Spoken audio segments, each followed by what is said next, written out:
샬롬 류선생의 구속사 천국열차 유도순 목사님의 신구약 성경 파노라마를 낭독하는 시간입니다. 지금은 아가서 파노라마 2장입니다. 나의 어여쁜 자여 일어나 함께 가자. 13절이 요절입니다. 무화과 나무에는 푸른 열매가 익었고 포도나무는 꽃이 피어 향기를 토하는구나. 나의 사랑 나의 어여쁜 자야 일어나서 함께 가자. 이 장의 중심점은 두 번이나 강조되어 있는 일어나 함께 가자는데 있다 하겠습니다. 10절, 13절.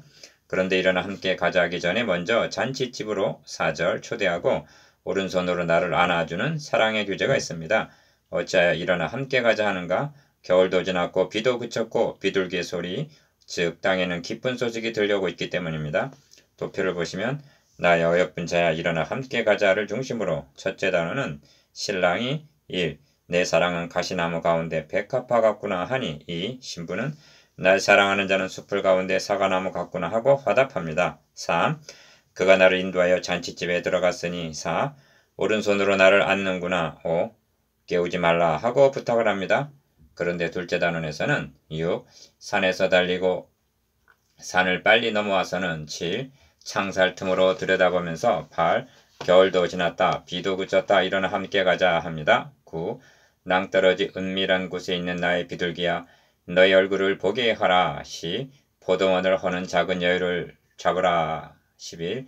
그는 내게 속하고 나는 그에게 속하였다 하는 고백을 합니다. 12. 날이 저물기 전에 노루와 사슴처럼 빨리 돌아오라 합니다. 첫째 단은 1절에서 7절 잔치집으로 인도하는 신랑. 둘째 단은 8절에서 17절 반구의 소리가 들린다. 주제 나의 어여쁜 자야 일어나 함께 가자. 기억 아가서에서 그리스도의 예표인 솔로몬은 역동적으로 묘사되어 달리기를 잘하는 노루 사슴에 비유되어 있습니다. 7절, 9절, 17절, 8장, 14절. 이 장에서도 사랑하는 이를 만나기 위해서 산에서 달리고 작은 산을 빨리 넘어오는 8절, 그리하여 일어나 함께 가자 하고 10절, 13절 촉구하는 자로 나타납니다. 3장에서는 거친들에서 오는 자가 누구인고 하고 3장 6절 거친들에서 오는 자로 4장에서는 모략산과 유양의 작은 산으로 가리라 하는 자로 4장 6절 5장에서는 바미스를 맞으면서 달려와 신부의 문을 두드리는 자 등으로 4장 2절 나타나 있습니다. 니은 그런가 하면 신부의 입장은 날이 기울고 그림자가 갈 때 돌아와서 베데르 산에서의 노루와 어린 사슴 같아여라 하고 17절 신랑이 빨리 돌아오기를 기다리는 자로 묘사되어 있습니다. 아가서는 나의 사랑하는 자야 너는 빨리 달리라 향기로운 산들에서 노루와 같고 어린 사슴과도 같아여라 하고 마치고 있는데 8장 14절 이는 아멘 주 예수여 어서 오시옵소서 하는 계시록 22장 20절 기다림과 상통하는 표현입니다.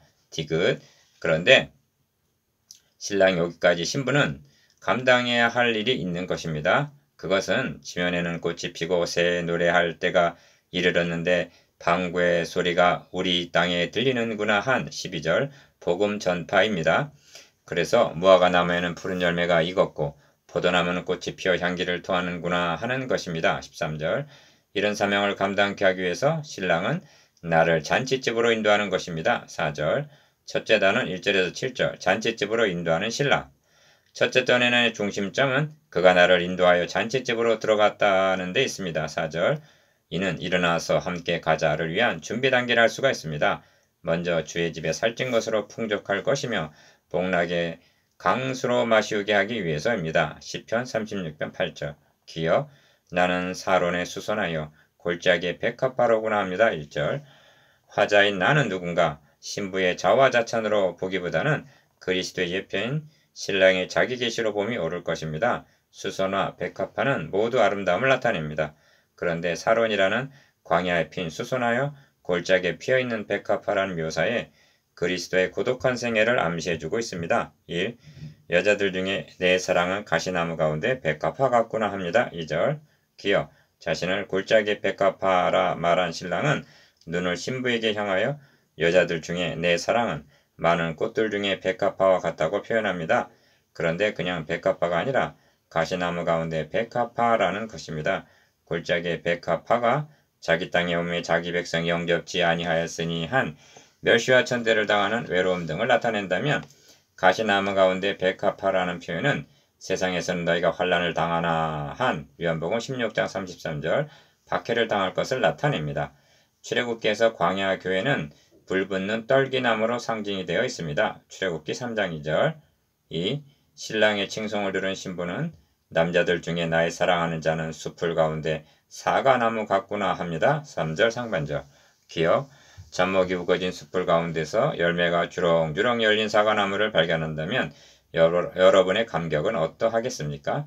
그래서 신부는 내가 그 그늘에 앉아서 심히 기뻐하였고 그 실과는 내 입에 달았구나 합니다. 3절 하반절 여기 중요한 두 가지 요점이 있는데 첫째는 그 그늘 아래 앉아서입니다. 기회 있을 때마다 강조하는데 그만큼 중요하기 때문입니다. 로마서에는 4번의 아래가 있는데 법 아래라는 말은 하나님이 보실 때 법을 통해서 보신다는 그런 뜻입니다. 그러면 법 아래, 그 다음이 죄 아래, 그 다음이 심판 아래 로마서 3장 9절 19절 그런 순서대로 있게 되는 것입니다. 그런데 그리스도의 십자가 공로를 믿는 자들은 은혜 아래 있는 자들입니다. 로마서 6장 14절 유월절량의 피는 대문 밖에 뿌려졌고 1년 1차 대제사장이 가지고 지성소에 들어간 속죄피는 법궤 위 속죄소에 뿌려졌습니다. 하나님의 백성들은 피가 뿌려진 대문 안에 부어진 피 아래 즉 은혜 아래 본문의 표현대로하면 사과나무 그늘 아래 거하는 자들입니다. 니은 우리는 본래 흑암에 행하던 백성이요 사망의 그늘질 땅에 거하던 자들입니다. 그런데 큰 빛을 보고 빛이 비쳤기 때문에 이사야서 9장 2절 은혜 아래 거하게 된 것입니다.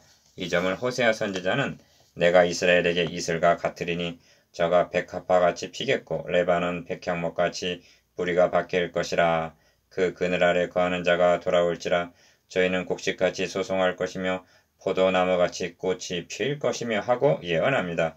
호세아서 14장 5절 6절 디귿 둘째는 그 실과는 내 입에 달았구나 하는 말씀입니다. 사과나무는 구경만 하라고 숲을 가운데 있는 것이 아닙니다. 마태복음에는 말씀을 마치시매라는 단락이 5번 등장합니다. 7장 28절, 11장 1절, 13장 53절, 19장 1절, 26장 1절 그런데 마지막 단락에서는 예수께서 이 말씀을 다 마치시고 합니다. 26장 1절 말씀을 다 마치셨다면 그 다음은 무엇을 하셨는가? 너희 아는 바와 같이 이틀을 지나면 6월절이라 인자가 십자가에 못 박히기 위해서 팔리우리라. 마태복음 26장 1절 즉 6월절 석상에서 받아 먹으라 이것이 내 몸이니라. 너희가 다 이것을 마시라. 이것은 죄사함을 얻게 하려고 많은 사람을 위하여 흘리는 바 나의 피 언약의 피니라 하고 자기 자신을 주셨던 것입니다. 주님의 살과 피를 먹고 마신 자는 그 실과는 내 입에 달았구나 하고 고백하게 되는 것입니다. 리을 한 가지 부원할 점은 여자들 중에 내 사랑은 2절 상반절, 남자들 중에 나의 사랑은 하는 고백입니다. 3절 상반절. 이는 제1이라는 뜻이 아니라 유일하다는 말입니다. 다른 이로서는 구원 얻을 수 없나니 천하 인간의 구원을 얻을 만한 다른 이름을 우리에게 주신 일이 없음이니라 한 사도행전 4장 12절 오직 하나라는 뜻인 것입니다. 3. 그가 나를 인도하여 잔치집에 들어갔으니 합니다. 4절 상반절. 기억 사랑의 화답은 잔치집으로 이어지고 있는데 무슨 말씀이 생각나십니까? 내가 오찬을 준비하되 나의 소와 살찐 짐승을 잡고 모든 것을 갖추었으니 혼인잔치에 오소서 하신 마태복음 22장 4절 천국잔치 비유입니다. 주님은 소와 살찐 짐승을 잡아 마련한 잔치라 하셨으나 하나님은 자기 아들을 대속물로 삼으시고 마련하신 잔치였던 것입니다. 니은 그런데 그 사랑이 내 위에 기로구나. 깃발할 때 기 하는 것은 4절 하반절 무슨 뜻인가? 첫째로 모세가 아말렉과의 싸움에서 승리한 후에 여호와 니시 여호와의 깃발이라 한 승리를 의미합니다. 이 점을 시편에서는 우리가 너의 승리로 인하여 계가를 부르며 우리 하나님의 이름으로 우리 길을 세우리니 여호와께서 너의 모든 기도를 이루시기를 원하노라 합니다. 시편 20편 5절 디귿 둘째로 깃발은 그곳이 어느 진영인가를 나타내는 표적입니다. 민수기에 의하면 군대를 편성한 후에 각 진에는 진기가 있어서 민수기 2장 2절 자신의 소속을 식별하게 하였습니다. 그러므로 이사야 선지자는 길을 세우시고 먼 나라들을 불러 땅 끝에서부터 오게 하실 것이라 보라 그들이 빨리 달려올 것이로되 합니다. 이사야서 5장 26절 62장 10절에서도 성문으로 나아가라 나아가라 백성의 길을 예비하라 대로를 수축하고 수축하라 도를 제하라 만민을 위하여 길을 들라 합니다. 어찌하여 대로를 수축하고 도를 제하고 길을 세우라 하시는가? 만민이 이 길을 바라보고 달려오게 하기 위해서입니다. 그렇다면 그 사랑이 내 위에 기로구나 한 4절 하반절 기는 그리스도 즉 복음의 깃발인 셈입니다. 리을 이런 맥락에서 너희는 건포도로 내 힘을 돋고 사과로 나를 시원케 하라 내가 사랑함으로 병이 낫음이니라 하고 말한다면 5절 내 힘을 돋고 나를 시원케 할 수 있는 건포도 사과는 모두 은혜의 상징이라 할 수가 있고 내가 사랑함으로 병이 낫다는 것은 사모하는 열정을 가리킨다 하겠습니다. 미음 아가서를 관찰해보면 신랑과 신부는 깊은 교제를 나눈과 동시에 떨어져 있는 상황으로 묘사되어 있는 것을 보게 됩니다. 이것이 신부인 우리와 신랑 되시는 그리스도와의 현재의 상황인 것입니다. 그리스도의 내주와 임재를 통해서 쉬지 않는 교제가 이루어짐과 동시에 초월하심을 통해서 언제나 떨어져 있고 그래서 만나기를 사모하며 노루와 사슴처럼 빨리 달려오시라고 강구하고 있는 것입니다. 그래서 5장 8절에서도 너희가 나의 사랑하는 자를 만나거든 내가 사랑함으로 병이 낫다고 하려무나 하는 것입니다. 그리스도인들은 신랑을 사모하여 상사병이 난 사람들입니다. 4. 그가 왼손으로 내 머리에 베게 하고 오른손으로 나를 안는구나 합니다. 6절 기억 여기서 왼손 오른손에 과다한 의미를 부여한다면 나를 안는구나 한 의미가 희석될 수가 있습니다. 중요한 핵심은 나를 안는다는 것은 두 몸이 연합하여 하나를 이루는 것을 의미합니다. 이 장의 주제인 일어나라 함께 가자 하는 촉구는 아무에게나 하는 말씀이 아닙니다. 나는 포도나무여 너희는 가지니 저가 내 안에 저가 내 안에 있음 이 사람은 과실을 많이 맺나니 나를 떠나서 너희가 아무것도 할 수 없음이라 한 요한복음 15장 5절 그리스도와 연합한 자에게 하시는 말씀인 것입니다. 니은 그러므로 일어나 함께 가자는 촉구는 두 몸이 가는 것을 의미하지 않습니다. 주와 연합하여 한 몸이 되어서 가는 것을 가리킵니다. 볼지어다 내가 세상 끝날까지 너희와 항상 함께 있으리라 마태복음 28장 20절 라고 하심도 동고 동행 동역하시겠다는 약속인 것입니다. 그리스도와 연합한 자는 이제도 그리고 어디든지 주님과 함께 가는 사람들입니다. 5. 그러므로 첫째 단어는 예루살렘 여자들아 내가 노루와 들 사슴으로 너에게 부탁한다. 내 사랑이 원하기 전에는 흔들지 말고 깨우지 말지니라 하는 7절 말씀으로 마치고 있습니다. 이런 후렴구가 3번 나오는데 2장 7절, 3장 5절, 8장 4절 모두 사랑의 절정에서 등장합니다. 귀여 노루와 사슴은 민감한 동물로 작은 기척에도 잘 놀라는 짐승입니다. 이는 그가 왼손으로 내 머리에 베게 하고 오른손으로 나를 안는구나 한 6절의 달콤한 사랑을 방해하지 말아달라는 부탁인 것입니다. 한편 이를 의미 문맥으로 생각한다면 이는 마치 변화선상의 영광을 맛본 베드로가 주여 우리가 여기 있는 것이 좋사오니 한 마태복음 17장 4절 그런 것과 뜻을 같이 한다 하겠습니다. 그러나 다음 단원에서 신랑은 노루와 사슴처럼 산을 달려와 일어나라 함께 가자 하고 촉구하는 것을 보게 됩니다. 둘째 단원 8절에서 17절 반구의 소리가 들린다. 둘째 단원의 중심점은 일어나 함께 가자는 말씀이 있습니다. 이윽 나의 사랑하는 자의 목소리로구나. 보라 그가 산에서 달리고 작은 산을 빨리 넘어오는구나 합니다. 8절 첫째 단원이 왼손으로 내 머리에 베게 하고 한 6절 정적이라면 둘째 단원은 일어나서 함께 가자 하는 동적입니다. 신앙에는 양면이 조화를 이루어야만 하는데 먼저는 정적이요 다음은 동적이어야 합니다. 기억 그러므로 주목할 점은 신랑이 주도적이요 선수적으로 이끌고 있다는 점입니다. 첫째 단원에는 잔치집으로 인도하고 4절 왼손으로 내 머리에 베게 하고 오른손으로 나를 안던 신랑은 6절 산에서 달리고 작은 산을 빨리 넘어오는 자로 전환이 됩니다. 사랑은 여기 있으니 우리가 하나님을 사랑한 것이 아니요 오직 하나님 우리를 사랑하사 우리 죄를 위하여 화목제로 그 아들을 보내셨음이니라 합니다. 요한일서 4장 10절 어찌하여 신랑은 나의 사랑하는 자는 노루와도 같고 어린 사슴과도 같다 할 정도로 9절 상반절 산을 빨리 넘어 달려왔는가? 7. 우리 벽 뒤에 서서 창으로 들여다보며 창살 틈으로 엿보는구나 합니다. 9절 하반절. 즉 신부를 만나기 위해서 찾아온 것입니다. 기억. 그런데 벽 뒤에 서서 창으로 창살 틈으로 엿본다는 묘사는 장애가 있음을 나타냅니다. 그 장애는 너희 심정에서 좁아진 것이라 한 대로 고린도후서 6장 12절 우리 안에 원인이 있는 것입니다. 그 점이 문을 잠그고 열어주지 않는 5장 2절에서 6절에 나타나 있습니다. 또한 이 세상 신이 믿지 않은 자들의 마음을 혼미케 하여 그리스도의 영광의 복음의 광채가 비치지 못하게 함이니 한 고린도후서 4장 4절 대적의 방해일 수도 있습니다. 2장 15절에서는 포도원을 허는 경우가 있고 5장 7절에는 신부를 쳐서 상하게 하였고 웃옷을 벗겨 취하는 자들이 있습니다.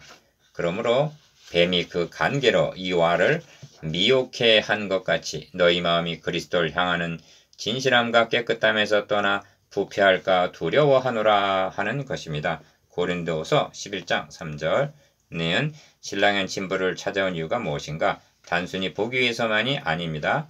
나의 사랑하는 자가 내게 말하 이르기를 나의 사랑 나의 어여쁜 자 일어나서 함께 가자 하기 위해서입니다. 10절 일어나 함께 가자 하는 말을 대하면서 무슨 말씀이 생각나십니까?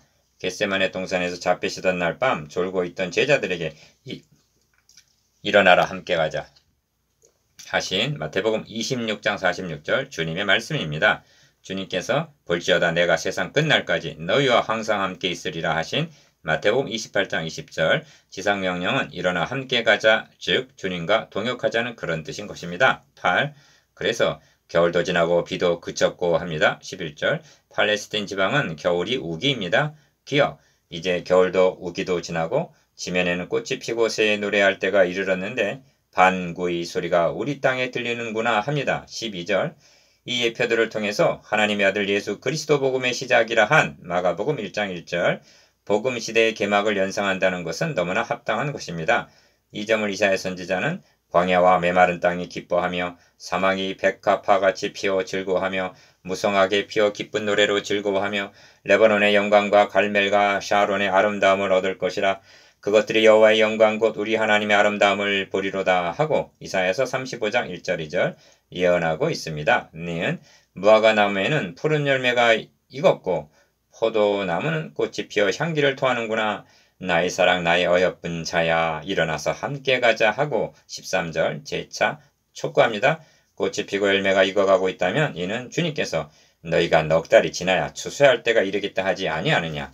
내가 너에게 이르노니 눈을 들어 밭을 보라 휘어져 추수하게 되었도다 한 요한복음 4장 35절 추수할 때가 이르렀다는 말씀이 아니겠는가. 9.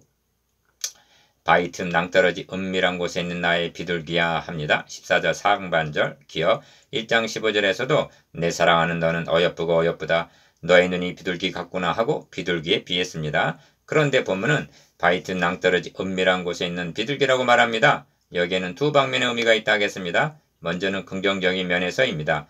바위 틈 낭떠러지 은밀한 곳이란 표현은 내 백성아 갈지어다. 너의 밀실에 들어가서 너의 문을 닫고 분노가 지나기까지 잠깐 숨을 찌어다 한 말씀을 연상하게 합니다. 이사야서 26장 20절 니은 그런데 둘째는 나로 너의 얼굴을 보게 하라. 너의 소리를 듣게 하라. 너의 소리는 부드럽고 너의 얼굴은 아름답구나 하는 14절 하반절 촉구에 나타납니다. 교회란 불러냄을 받은 사람들의 공동체이면서 동시에 아버지께서 나를 보내신 것 같이 나도 너희를 보내노라 한 요한복음 20장 21절 보냄을 받은 자들인 것입니다. 그런데 바위 틈 낭떠러지 은밀한 곳에만 집거하고 있다면 일어나서 함께 가자 하는 주님의 부르심에 누가 응답할 것인가? 10. 그래서 말씀은 우리를 위하여 여우 곧 포도원을 허는 작은 여우를 잡아라. 우리 포도원의 꽃이 피었음이니라 하는 말씀으로 이어집니다. 15절 기억 도표에서는 우리라는 말을 드러내기 위해서 합창으로 분류를 했으나 문맥적으로 본다면 바위틈 낭떠러지 은밀한 곳에 있는 신부의 말로도 또는 일어나 함께 가자 한 신랑의 말로도 볼 수가 있습니다. 중요한 점은 포도원은 꽃이 피고 열매를 맺으려 하는데 이를 헐고자 하는 여우가 있다는 점입니다. 주님은 자신을 죽이려는 헤롯을 여우라고 말했습니다. 누가복음 13장 32절. 니은 사도 바울은 빌레도의 고별 설교에서 내가 떠난 후에 흉악한 이리가 너에게 들어와서 그 양떼를 아끼지 아니하고 해야 할 것을 경계했습니다. 사도행전 20장 29절. 유념할 점은 우리를 위하여 우리의 포도원이라고 말씀하고 있다는 점입니다. 여기에 연합교리가 적용이 되는 것입니다. 신랑과 신부는 두 몸이 합하여 한 몸을 이룬 우리 즉 머리와 몸, 원줄기와 가지의 관계로 분리될 수 없는 관계입니다. 그러므로 그 포도원은 신랑 신부 우리의 포도원인 것입니다. 여우가 신부를 대적하는 것은 우리 즉 신랑을 대적하는 것이라는 점입니다. 11. 그래서 나의 사랑하는 자는 내게 속하였고 나는 그에게 속하였구나 하는 것입니다. 16절 상반절. 모든 그리스도인들이 이 비밀이 크도다 한 연합교리의 영광스러움에 굳게 설 수만 있다면 신앙생활에 혁명이 일어나게 될 것입니다. 기어 그가 백합화 가운데서 양떼를 먹이는구나 합니다. 16절 하반절. 양떼는 말할 것도 없이 성도들을 상징하는데 백합화 가운데라 하는 것은 은혜 가운데 있기 때문입니다. 여기서 신랑은 목자로 등장을 하는데 그렇다면 왕이면서 목자인 신랑은 그리스도에 대한 예표가 분명한 것입니다. 이 말씀을 다음 절과 결부시킨다면 어떤 의미가 되는가? 12. 나의 사랑하는 자야 날이 기울고 그림자가 갈 때 돌아와서 베르데산에서의 노루와 어른 사슴 같아여라 합니다. 17절. 기어 베데르산이란 이별산이라는 의미라 하는데 돌아오라 하는 것을 보면 신랑과 신부는 분명 떨어져 있음을 나타냅니다. 그래서 날이 기울고 그림자가 갈 때에 즉 날이 저물면 짐승들이 동굴로 돌아가듯 빨리 돌아오라고 간청하는 것입니다. 아가서의 마지막 말씀도 나의 사랑하는 자야 너는 빨리 달리라 향기로운 산들에서 노루와도 같고 어린 사슴과도 같아야라 하고 마치고 있습니다. 8장 14절. 니은 그러면 어떻게 되는가? 여기에 아가서를 이해하는 데 사활적으로 중요한 요점이 나타납니다. 아가서에는 결혼식 장면, 합방하는 장면 등 많은 교제들이 이루어지고 있는데 어찌하여 빨리 돌아오라 간구하고 이별하는 것으로 끝을 맺고 있단 말인가? 이 점에서 임재를 통한 만남과 성취를 통한 만남을 구별할 수 있어야만 하는 것입니다. 구약시대의 만남은 지성소에서 임재하신 쉐키나를 통한 만남이었을 뿐 이 사람들은 다 믿음을 따라 죽었으며 약속을 받지 못하였으되 한 시대였습니다. 히브리서 11장 13절. 다시 말하면 구약시대 성도들은 아브라함과 다윗에게 세워지신 언약의 성취를 보지 못한 사람들이라는 말씀들입니다. 디귿. 그러므로 그들의 열망이 무엇인가? 시리의 잠겨 엠마로 낙향하는 두 제자는 우리는 이 사람이 이스라엘을 구속할 자라고 바란노라 하고 말했습니다. 누가복음 24장 21절. 즉 그리스도께서 속히 오셔서 목자 없는 양같이 유리하는 자신들을 백합화 가운데서 양떼를 먹이듯 하여 주시기를 기대하고 있었다는 말씀입니다. 그러므로 아가서의 기본적인 구조도 신랑과 신부가 떨어져 있으면서 신랑 되시는 그리스도가 속히 오셔서 만나게 되기를 열망하는 구도라는 점입니다. 리을. 이 점에서 언약이 성취된 이유를 살아가고 있는 신약의 성도들도 기다리고 있는 술람미와 같다는 점에서 동일합니다. 예수를 너희가 보지 못하였으나 사랑하는도다 한 대로 베드로전서 1장 8절. 신약의 성도들도 임재를 통해서 만남이 이루어질 뿐 내가 진실로 속히 오리라 하신 계시록 22장 20절 재림의 성취는 보지 못한 채 대망하고 있는 것입니다. 그리하여 보좌 가운데 계신 어린 양이 저희의 목자가 되사 생명수 샘으로 인도하시고 하나님께서 저희의 눈에서 모든 눈물을 씻어주실 것임이라가 계시록 7장 17절 속히 임하기를 고대하고 있는 것입니다. 그러므로 아가서에서 일어나고 있는 모든 상황들은 신랑을 기다리고 있는 동안에 교회 내에서 일어날 수 있는 여러 상황들에 대한 예표를 할 수가 있습니다. 다시 말하면 믿음은 바라는 것들의 실상이요 보지 못하는 것의 증거니한 히브리서 11장 1절의 믿음으로 바라보고 있는 것들인 것입니다. 13 묵상해 보겠습니다. 기억 잔치집으로 인도하시고 오른손으로 나를 안는구나 하는 교제에 대해서 니은 일어나 함께 가자 하시는 사명에 대해서 디귿 포도원을 허는 여우라는 대적에 대해서